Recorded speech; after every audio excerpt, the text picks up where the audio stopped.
공시 진단을 해보는 시간입니다. 타큐 뉴스의 조호진 대표입니다. 안녕하세요. 안녕하세요. 네, 오늘은 삼성전기의 공시에 대해서 알아보겠습니다. MLCC와 관련된 종목들 시장에서 사실 최근에 관심을 받지 못하다가 요즘에는 관심을 받으면서 좀 올라오고 있어요. 어제도 3% 삼성전기가 비교적 큰 폭으로 상승을 했는데 일단 2분기 실적에 대한 기대감도 있는 상황입니다. 이런 상황에서 국민연금이 약 157억 원 순매수를 했네요. 자세하게 알아볼까요?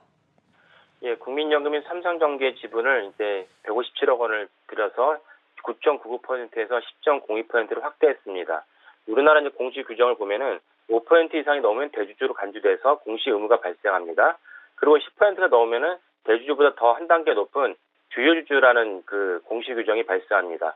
주요주주는 당연히 이제 대주주보다 5% 정도의 대주주보다는 더 많은 이제 정보를 공개해야 될 의무가 부과됩니다.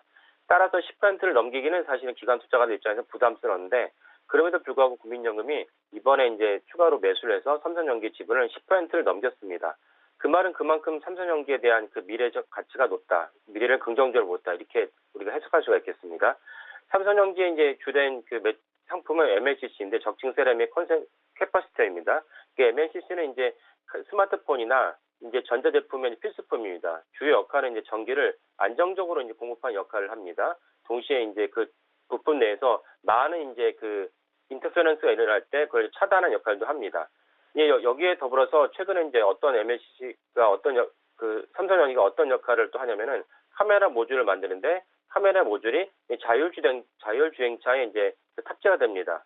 자율주행차에 그 카메라 모듈이 필요한 이유는 무엇이냐면은 우리가 보통 사람은 눈으로 외부 정보를 갖다 입력을 하는데 자율주행차는 눈 대신에 이제 카메라를 통해서 외부 정보를 입력을 해서 그를 바탕으로 이제 자율주행을 하게 됩니다. 그 테슬라에 대해서 삼성전기가 이제 꾸준히 이제 관계를 맺고 있다가 이번에 이제 5억 달러, 최소 5억 달러 이상의 카메라 모듈을 납품하기로 한 것으로 알려졌습니다.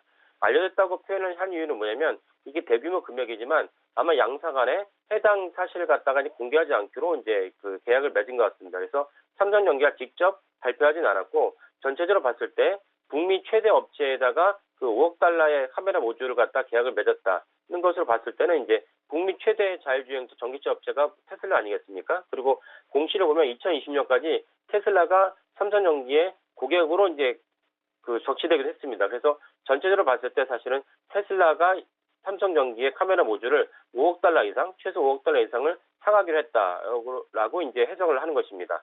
그러니까 사실은 이제 이건 되게 중요한 것이죠. 왜냐면 그 자율주행차라는 거는 이제 전 세계 모든 이제 그 자동차 완성차의 이제 대세이기 때문에 그렇다면 이제 삼성전기가 이번에 이제 그 테슬라에 납품을 하고 테슬라 납품을 기점으로 다른 자율주행차에도 이제 납품할 가능성이 높아진다. 이런 점에서 삼성전기가 기존의 MLCC 외에도 카메라 모듈이라는 게 중요한 또 성장 모멘텀을 갖게 됐다. 이렇게 이해가 되는 것입니다. 올해 2분기에 이제 예상 그 매출은 2.23조이고 그다음 영업이익이 3.1억 원인데 3.1억 원은 전년 동기 대비 291%, 약 3배 정도의 높은 수치입니다. 그 유진투자증권은 그 2분기의 영업 실적을 이렇게 호실적으로 예상하지만 동시에 하반기는 더 좋을 것이다. 이렇게 예상을 하고 있습니다.